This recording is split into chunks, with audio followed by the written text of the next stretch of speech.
All right, so I think we all have sympathy for people who are in a difficult place because of this pandemic. But we're going to talk about people on the other end of the spectrum now, focus on the higher end housing, those that only those with means can afford. Joining us to discuss this is Bess Freedman. She's the CEO of Brown Harris Stevens. And Bess, we're talking about, $1 million or more apartments and homes, rents that, are at least 5 figures, if not more than that. What does this market look like in New York? Because we heard so much about how it got hit during COVID and everybody wanted to move out to the suburbs, but that really seems to be turning back around now. Yeah, I mean, that was true. During the pandemic, a lot of people left New York City to go to places that they felt safer. And now people have come back, and we have just closed the second quarter, and the average resale price was up 21%. So people are here and they're buying. And I think also the pandemic inspired sellers to be more reasonable. And so we kind of had a little bit of a price correction, which helped to keep our market fluid. But the other thing, Matt, you mentioned the eviction moratorium. I just wanted to pick up on that. Here in New York, it's extended until the end of August, which gives, tenants a little bit more breathing time. So I just wanted to say we do have a little bit more leeway there here in New York City. Yeah, and hopefully that's enough, Bess. One thing we definitely saw were trends that were pandemic related, right around the world, but certainly across North America, a move to the suburbs, for instance, people buying bigger houses as they worked from home, moving out of the cores. Are you seeing a reversal of that? Is the shift back to a more kind of urban environment?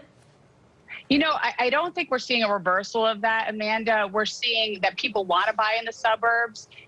We just saw, for example, in Palm Beach, for the first half of the year, we did double the business that we did in the first half of the year for 2020.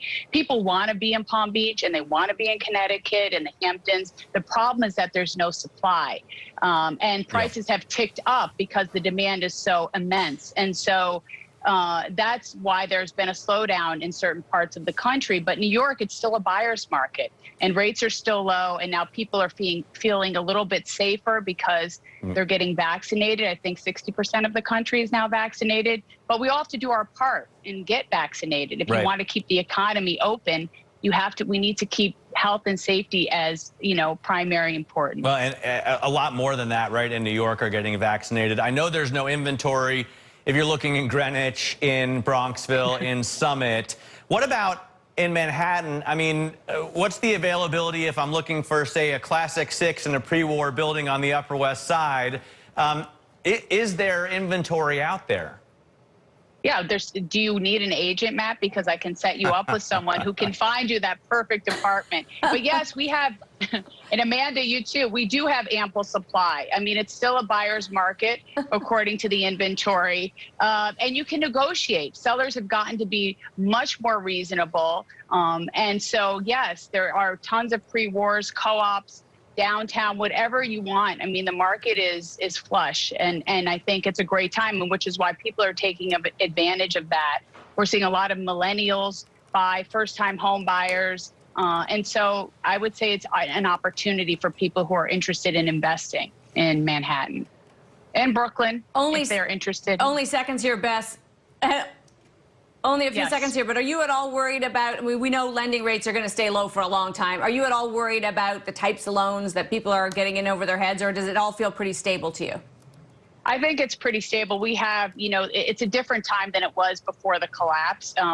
There are protections in place.